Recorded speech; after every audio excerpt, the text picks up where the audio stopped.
Langue des signes. Silence. Handicap. Sourd-muet. Isolement. Appareillage. Oralisation. Bilinguisme. Sourd. Ben oui, quand même. Qui utilise malentendant? Alors, quand vous parlez des malentendants, est-ce que dans votre esprit, vous entendez quelqu'un qui entend mal, c'est-à-dire qui entend qu'à moitié, par exemple un peu comme moi, qui en vieillissant entend moins bien, ou est-ce que vous pensez à peut-être quelqu'un qui est sourd, mais dont j'ose pas dire qu'il est sourd, et dont je vais dire, de façon politiquement correcte, un euphémisme malentendant? Réfléchissez 30 secondes. Être mal quelque chose comme identité. Est-ce que vous êtes mal homme? Et moi, est-ce que je serais mal femme en quelque sorte, ou mal blonde, ou mal brune, etc.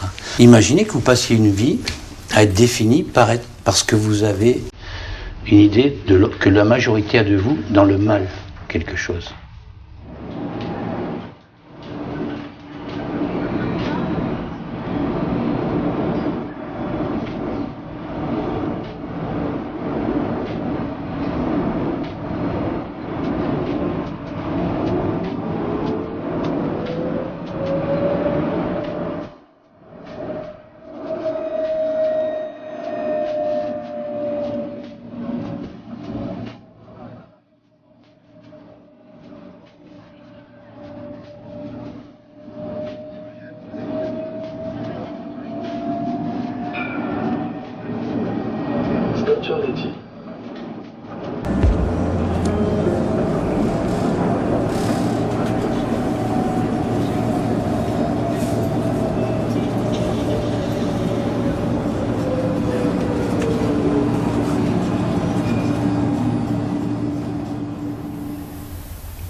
Sandrine. Sandrine, attention, il y a une surprise. T'es prêt? Joyeux anniversaire. Joyeux anniversaire. Joyeux anniversaire, Sandrine. Joyeux anniversaire. Ouais! Regarde, attends, elle regarde. Ah, vas-y. 1, 2, 3. Ouais, génial, bravo.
Qu'est-ce que tu fais? Je sais pas, elle aime bien quand je fais les grenouilles.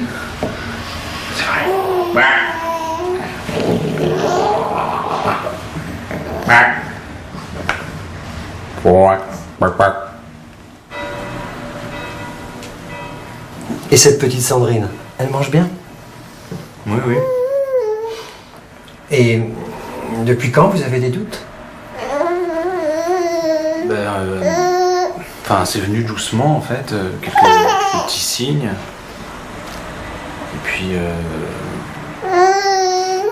Maintenant, on pense qu'à ça.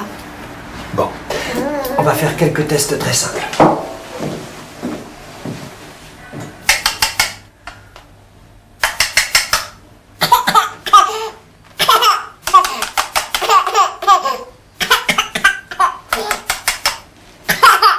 Eh ben, vous voyez, tout est normal. Bon, pour toute sécurité, on va faire des tests un peu plus approfondis, d'accord?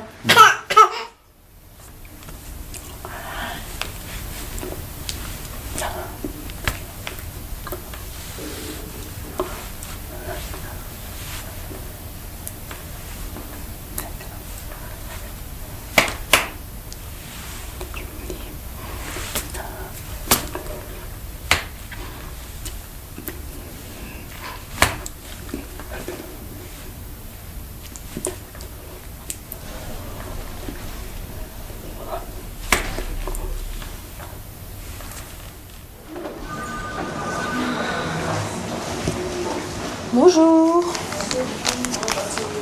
On vient faire le test auditif, mais vous pouvez rester, il n'y a pas de souci. Qu'on va mettre. Celle-ci, ils n'aiment pas généralement. Sur le front, ça gêne.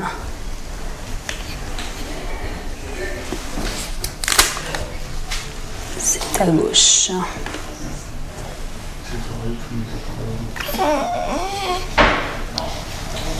Voilà ma puce. Attends, tu bouges pas. Oh non, non, non, non, non. Oh, non, non. Bon, des fois, quand on colle, il rouspète un petit peu, mais après, on va attendre qu'elle se calme. Hein. De toute façon, il n'y a pas de souci. Voilà, donc là, en regardant sur l'écran, on voit le test a commencé au niveau de l'oreille gauche. Hein. Ça va augmenter tout doucement. Hein. Et à la fin, l'appareil me dit c'est OK, c'est bon. D'accord. Est-ce qu'il y a des antécédents de surdité dans la famille? Mon mari. Les apports des appareils. Ok. Je les ai pas aujourd'hui, je les apports des appareils. Okay, bah, vous voyez, c'est important de faire OK.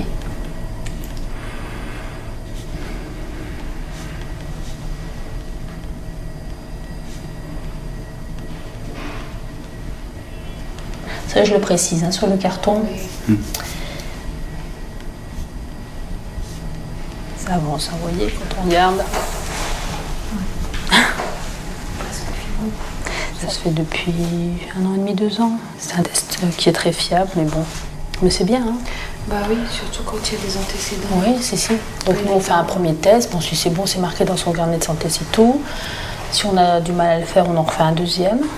Et après, bon, on les embête pas plus longtemps. Après, s'il y a un souci, on prend un rendez-vous avec le centre de dépistage, hein, où les parents sont pris en charge très vite.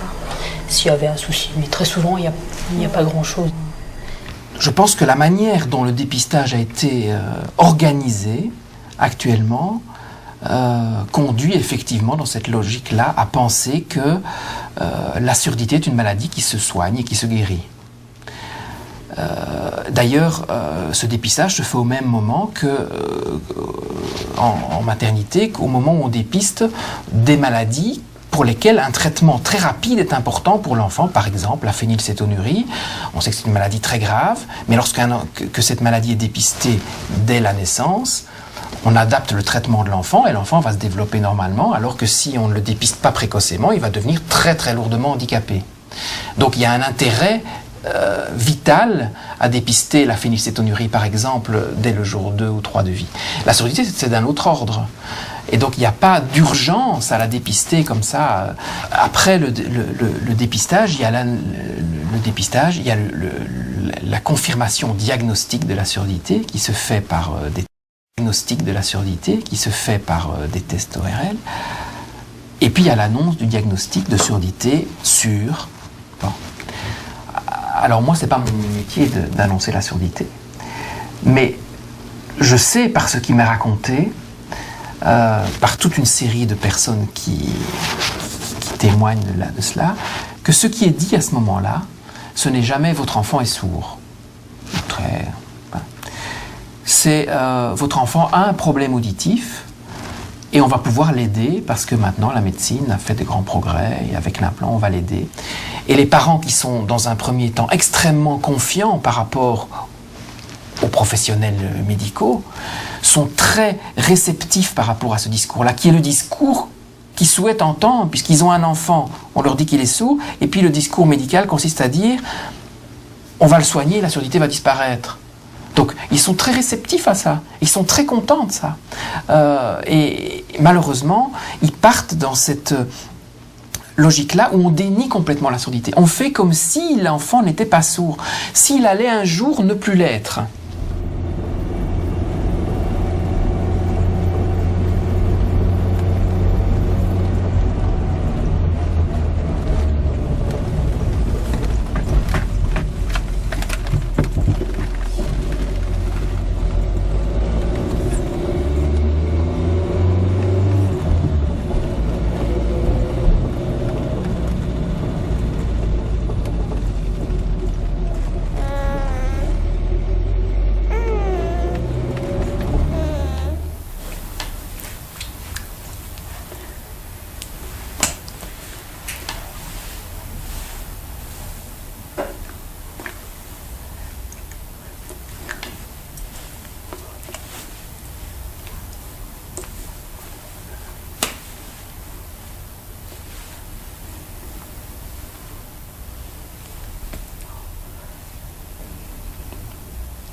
Sandrine, tu viens manger? Sandrine?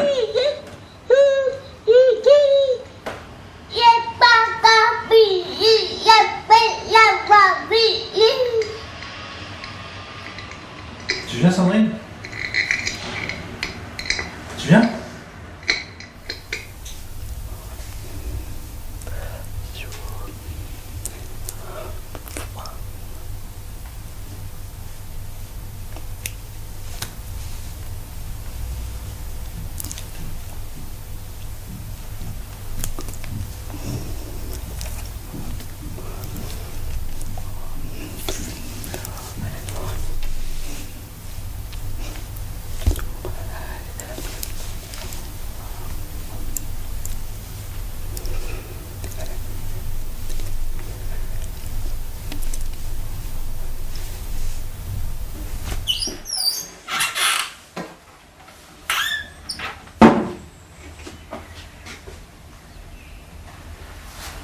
Allez, fini. Tu resteras là jusqu'à ce que tu aies terminé.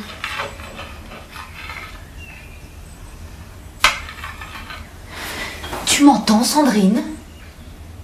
Maman n'est pas contente.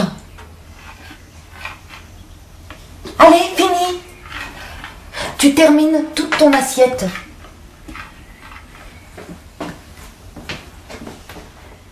Il se trouve dans notre pays que ceux qui s'occupent précocement de ces questions-là d'annonce, de diagnostic, sont extrêmement orientés, de par leur formation, n'est-ce pas, par une idéalisation du sonore, et qu'ils ne conçoivent la parole et le langage que sur le seul vecteur sonore, si bien que pour eux, la plupart du temps, bien entendu, être atteint de surdité, c'est être véritablement handicapé du langage et de la parole.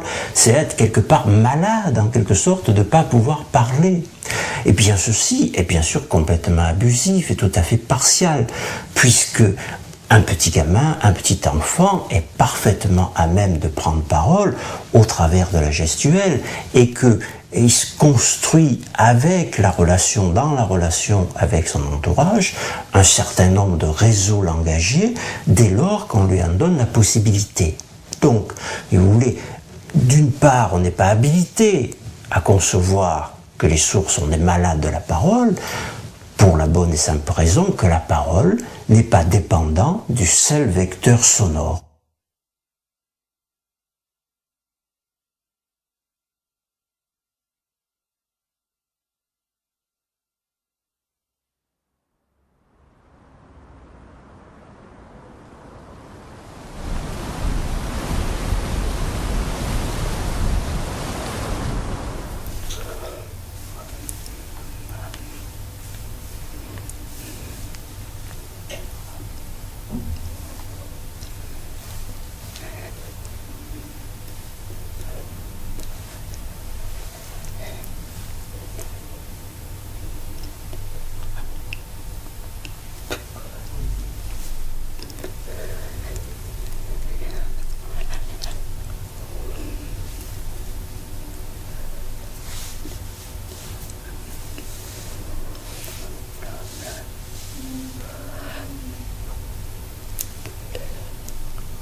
Vous allez dessiner un parallélépipède rectangle et vous allez écrire le nom de chaque sommet, comme au tableau.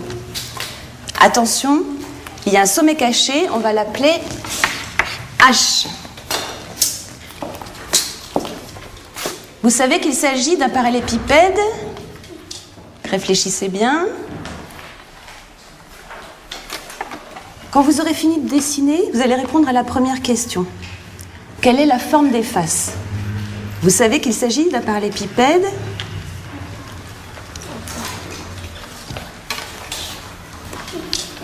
Maîtresse, le BA, c'est à combien de carreaux? Ta règle et ton écart te suffisent, Sophie.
Voilà.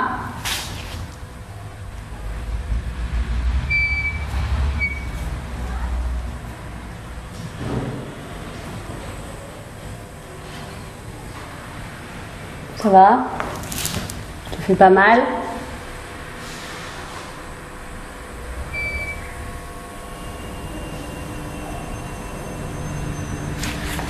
Tu m'entends, Sandrine?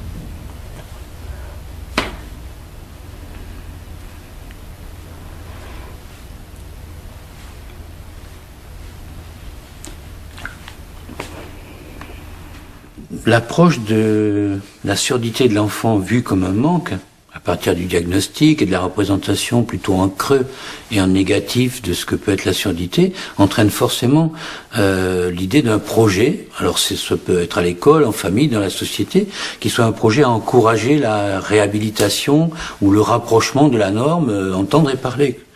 Et ça, c'est quelque chose qui dure depuis des siècles, sur lequel certaines s'obstinent pour X raisons. Il y a peut-être des motivations très profondes de l'ordre du religieux pendant une période. Il y a des motivations en termes de socialisation. Il y a des motivations proprement pédagogiques en termes de l'écriture est proche et phonologique. La phonologie va être un outil pour l'écriture. Et puis mon enfant sera comme les autres. Il y a quelque chose de l'ordre du regard de la société. Cette dynamique-là qui se met en place, bien entendu, va être offerte aux parents. On va leur offrir en quelque sorte ce traitement par le son, et ils vont souvent, certains vont parvenir à relativiser ceci, mais enfin, souvent certains vont penser très tôt que c'est vers ça qu'il faut aller, et du coup, tout ce qui va être proposé ensuite comme formule intégrative, individuelle, dans des milieux où n'existent pas les langues signées, vont être préférés par les parents. Non pas parce qu'ils ont, comme on dit, choisi, mais souvent parce que, en quelque sorte, la manière dont leur a été présentée la surdité, dont leur a été présentée la parole, dont leur a été présentée la langue des signes, eh bien, d'une certaine manière, ce qu'ils ont retenu, c'est que, en fait, pour parler, il fallait surtout ne pas signer.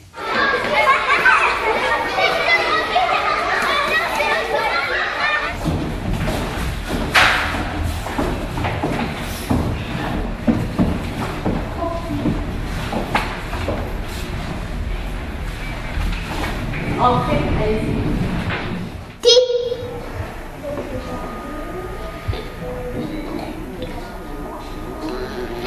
Là.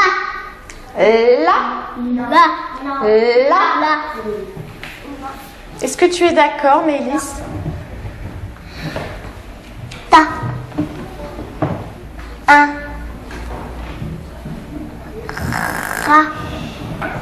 Ti.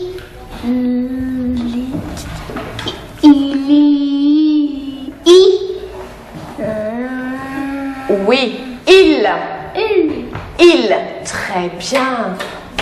Bravo, Noémie. Aïba. Aïba. Allez, Aïba. Poésie. Aïba. L'automne.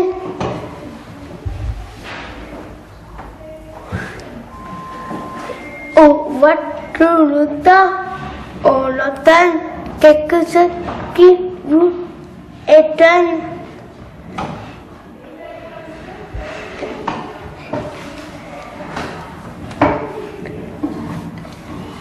C'est une branche tout à coup qui s'enfuit dans votre cou.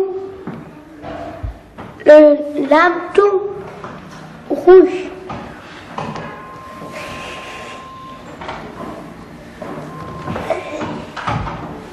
Un d'une autre couleur encore. Bravo, Iba. Bravo. Qui s'effeuille dans votre cou. C'est un petit arbre tout rouge. Bravo. Qui? Milo, qu'est-ce qu'il fait, Milo? Milo est tape. Oh bah, c'est marqué Milo tape. Non. Milo.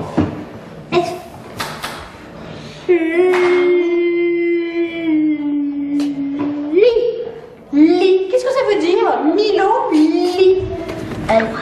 Ça veut dire quoi? C'est quel verbe? Lire. Oui. Lire. Lire. Alors qu'est-ce qu'il fait, Milo? Milo.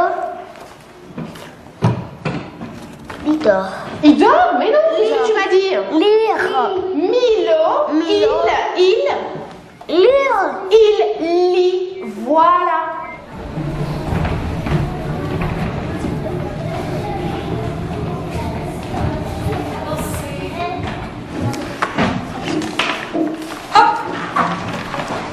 Alors, on a écrit bien gros. Il y en a qui écrivent encore un petit peu petit, hein, je voudrais un petit peu plus gros. Bah alors, Gériline, t'es fatiguée ce matin. Tu as bien regardé? Non. Baissez les ardoises, on va corriger. La réponse, c'était bien 34. Regarde. Voilà. Là. D'accord. D'accord, Gériline? Hein? Attention, regarde bien la ligne et la colonne. Voilà. Une autre. Vous êtes prêts?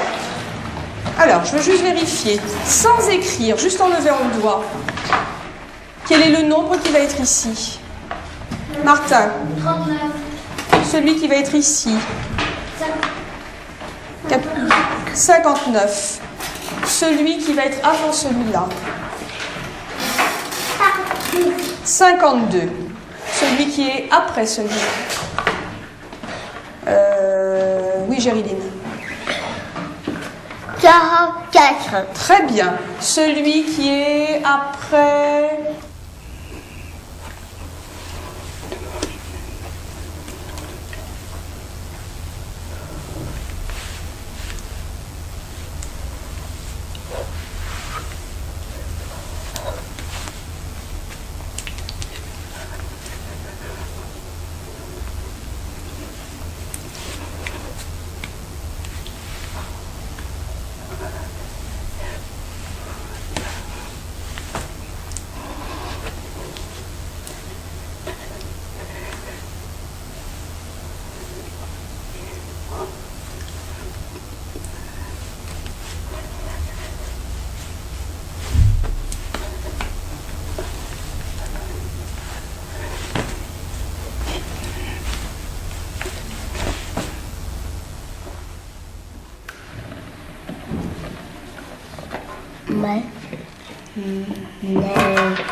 Qu'est-ce que tu dis?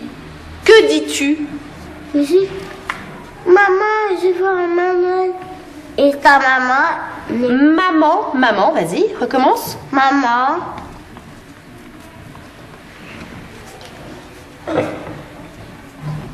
Toi, qu'est-ce que tu dis, toi, maman? Qu'est-ce que tu dis? Qu'est-ce que tu as dit, là, Gériline? Qui? Toi, tu vas au manège. Qu'est-ce que tu dis quand tu es sur le manège? Qu'est-ce que tu dis? Alors? Maman ne veut pas que la petite fille fasse des bêtises. Maman ne veut pas que la petite fille fasse des bêtises. D'accord, mais toi, quand tu es sur le manège, qu'est-ce que tu dis? Tu dis rien. Qu'est-ce que tu dis? Est-ce que je peux aller au manège? Est-ce que je peux aller au manège? Maman te dit oui, vas-y. Qu'est-ce qu'elle dit, maman, alors? Non. Maman, a dit non. Après, tu vas au manège. Non. Mais Alors. maintenant, on va en glace. Bah dis donc, tu as de la chance, hein. On va l'écrire en copie après. Alors, on va retourner s'asseoir. Regarde. Et je vous dis bravo. Bravo, bravo.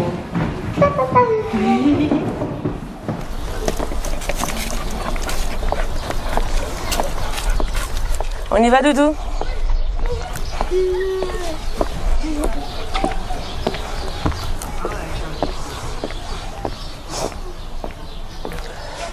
Tu vois, là je suis contente, je suis fière de toi. C'est ça qu'il faut que tu m'emmènes aussi pour le français. Et pour le reste, hein. Que des très bien, moi je veux, hein. Tu le sais, hein. D'abord, qu'est-ce que je t'ai dit? Cette année, il faut que tu sois la première, hein.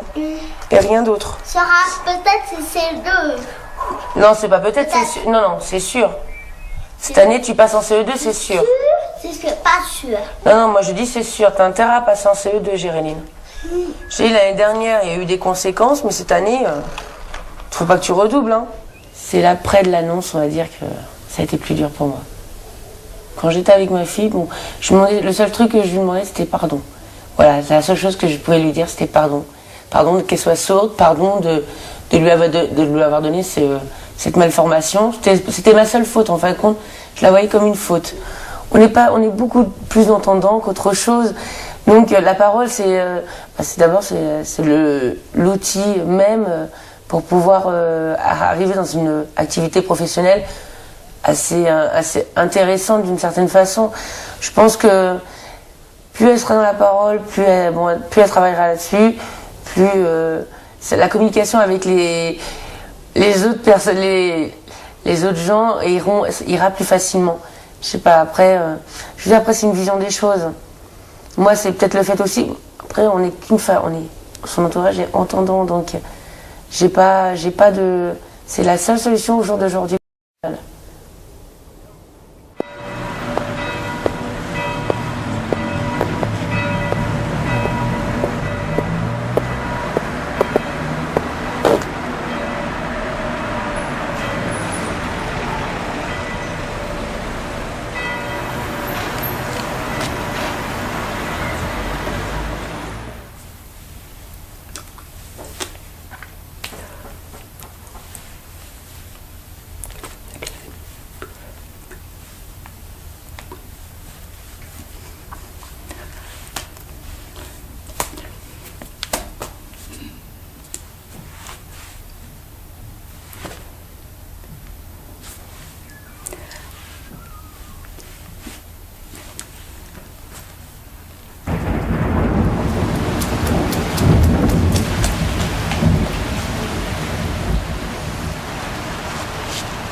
Pour l'instant, on travaille sur le texte. Le dessin, on verra après.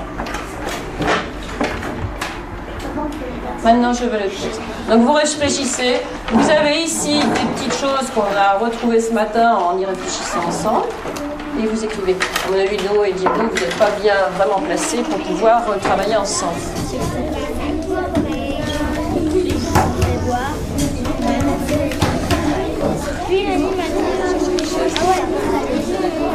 Chut, Maëlie, si vous vous chamaillez, vous changez de place, les filles. On s'est baladé.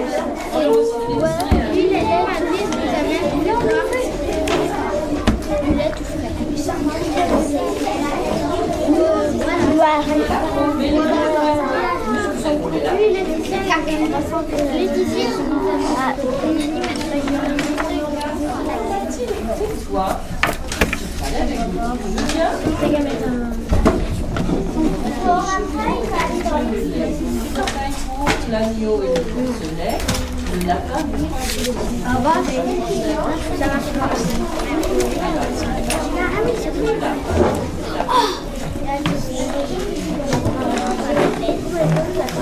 C'est un peu comme ça.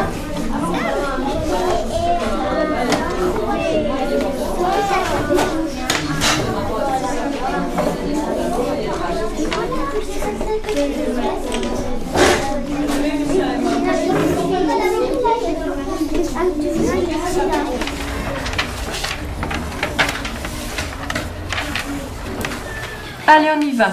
Je compte mes billes en tout. Ça fait combien? 6 et 4, Emma.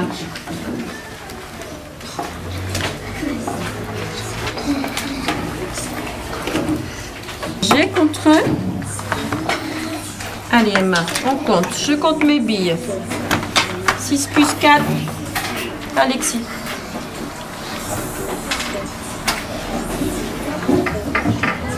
Regarde. Je compte d'abord mes billes. 6 plus 4, ça fait... Alors, on est d'accord? 45, 4 boîtes, 5 billes, plus 28, 2 boîtes et 8 billes. Alors, 5 et 8, comment je vais faire pour calculer? 5 et 8, ça fait combien? Gauthier, j'en fais quoi de mes 5?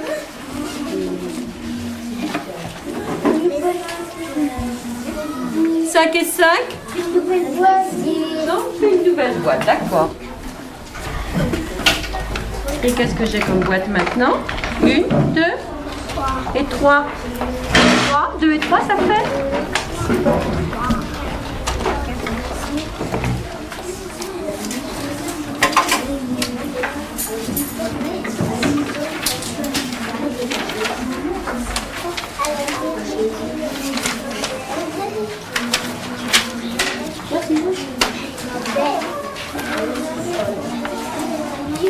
D'accord. Ça y est, tout le monde a corrigé là les CP?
Le bilinguisme, c'est la capacité offerte à un individu sourd de se révéler à travers une première langue qui correspond cognitivement à ses processus d'appréhension du monde. Il est visuel. Enfin, c'est aussi l'occasion de faire l'aller-retour entre deux langues, de passer d'une culture à l'autre, de prendre du recul sur lui-même, de pouvoir accéder à ce qui participe de la culture générale de l'école, de la société, des familles, à travers le livre, à travers l'écrit. Et là, on voit tout d'un coup se révéler une capacité pour les enfants sourds, évidemment, pour les enfants entendants de parents sourds, et je dirais même pour un certain nombre d'enfants entendants.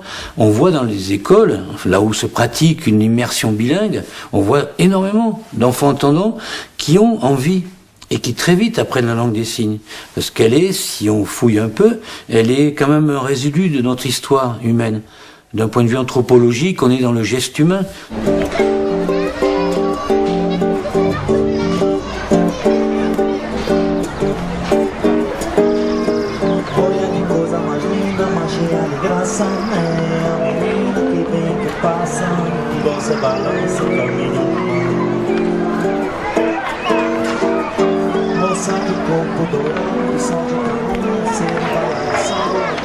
Tu fais du cheval? Ouais.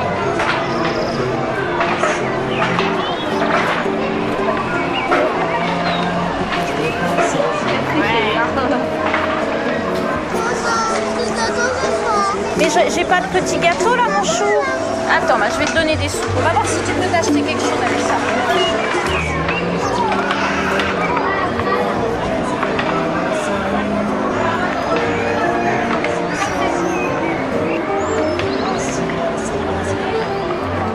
La société montre les gens sourds comme des handicapés. Et moi, je ne ressens pas la surdité comme un handicap. Et ça me gêne. Qu'on me plaigne. Bah, ma pauvre, ton fils il est sourd. Ben non, je suis pas pauvre, mon fils il va très bien. Il a juste une petite différence. Et il y en a qui portent des lunettes, qui ont des problèmes de vue. Ben, lui, il a des problèmes d'audition et il a sa langue, et il va très bien. Et voilà, enfin, c'est ça qui me gêne. Moi, je ne concevais pas d'élever mon enfant sans une communication directe, rapide, comme avec mon autre enfant.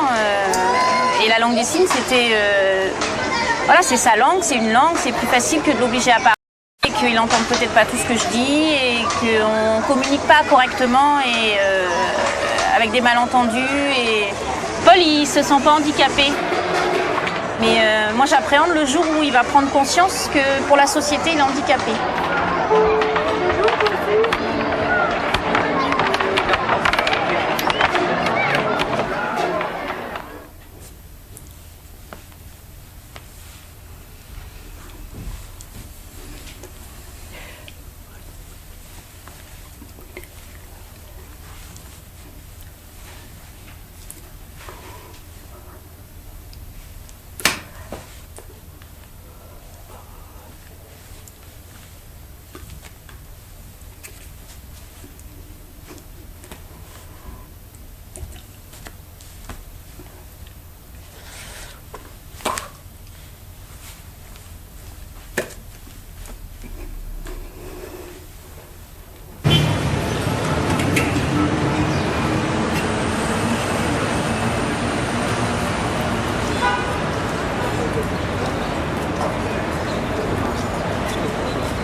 C'est très bien.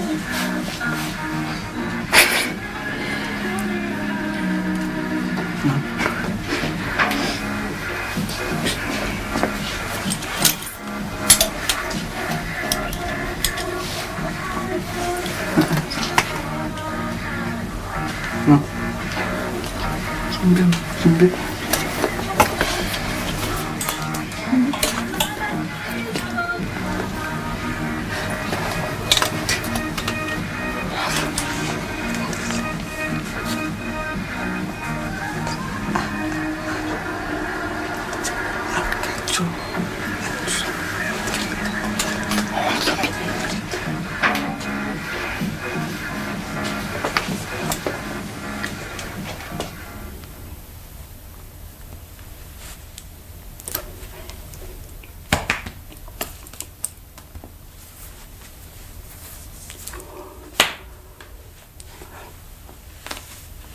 Ce que je vous propose aujourd'hui, pour vous, c'est une filière professionnelle. Filière professionnelle, d'accord? Tu veux faire quoi? Tu veux faire quoi? Je veux être l'ingénieur de la vie. Je veux être l'ingénieur de la vie. Aéronautique, oui, il faut être bon en maths et en physique. T'es bon en maths? Je suis très bon en maths. Mais c'est dur pour les sourds, hein? C'est dur pour les sourds. Sandrine, Mathilde, au lieu de bavarder, vous pourriez me dire ce que vous voulez faire? Comédienne. Je veux faire du théâtre. Tu veux faire du théâtre, mais il faut parler. Il faut parler pour faire le théâtre. C'est difficile.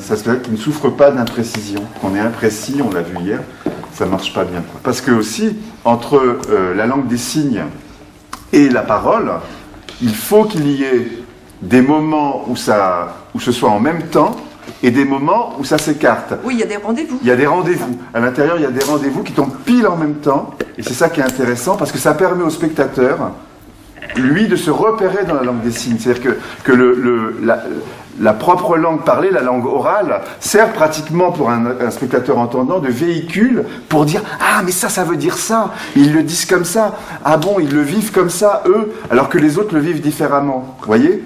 Et c'est très important d'avoir cette différence parce que tout Nathalie Sarraute est là aussi. Et tu veux que l'on travaille... Oui, bon, ouais, on verra. Non, de toute façon, ce que je voulais dire, c'est que tu veux qu'on travaille d'abord la première partie avant l'arrivée des voisins. Oui, c'est important, oui.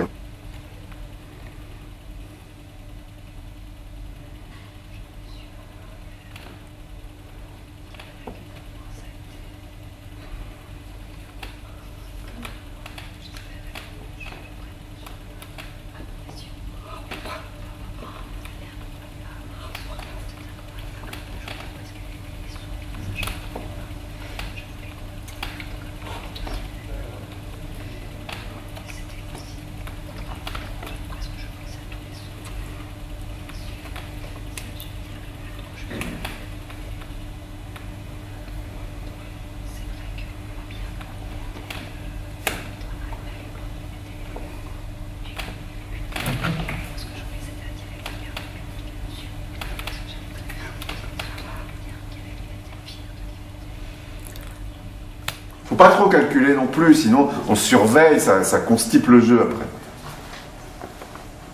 Hein, d'accord? Donc ça va, sentez-vous. Profitons de ces répétitions pour redonner un peu de liberté quand même.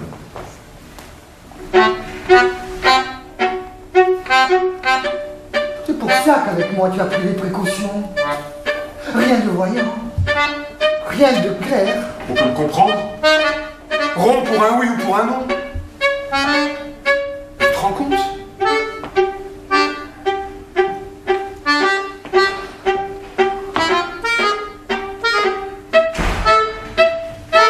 Maintenant, ça me revient. Ça doit se savoir. Je l'avais déjà entendu dire. On m'avait dit de toi. Vous savez, c'est quelqu'un dont il faut se méfier. Il paraît très amical, affectueux, et puis paf!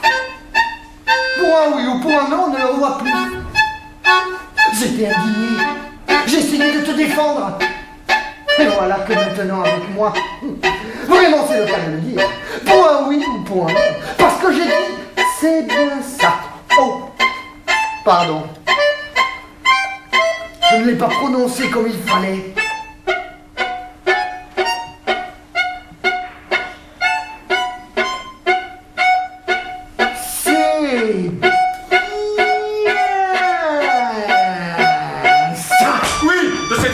Tout à fait ainsi.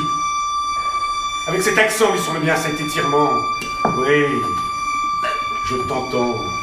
Je te revois. C'est bien ça. Je n'ai rien dit. Et je ne pourrai jamais rien dire. Mais si, voyons. Dis-le.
Allez, applaudissez, applaudissez. Que tout le monde lève les mains. Alors je voulais vous dire que déjà, nous sommes simplement à Paris, mais il y a aussi d'autres personnes qui viennent d'autres lieux. Les JMS se passent dans le monde entier. Reprenez avec nous tous ensemble les signes de la chanson de la JMS, Journée mondiale des sourds. Aujourd'hui, c'est une belle journée.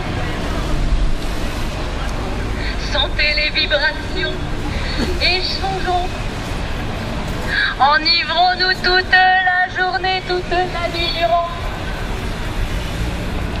Allez, venez. La Fédération mondiale des sourds a été la première à lancer la Journée mondiale des sourds en 1958. La journée a été modifiée plus tard en semaine, la Semaine mondiale des sourds. Elle se tient annuellement la dernière semaine du mois de septembre. Et la semaine culmine le dimanche avec la Journée internationale des sourds. Aujourd'hui, la FMS est reconnue par l'Organisation des Nations Unies comme une association internationale non gouvernementale qui représente approximativement 70 millions de sourds dans le monde entier. La mission de la FMS est de promouvoir les droits humains de la communauté sourde, droit à la langue des signes, à l'éducation, à l'information.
Si vous voulez y aller, allez-y.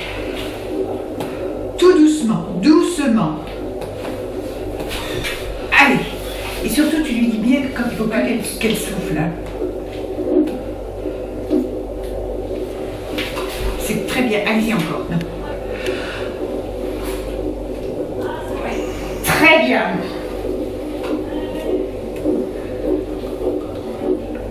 Très bien. Soufflez. Regardez-moi. Top, top, top, top, pu, pu. Très bien.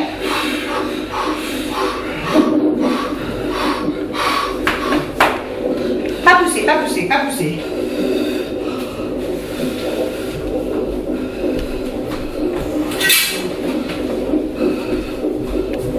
Voilà.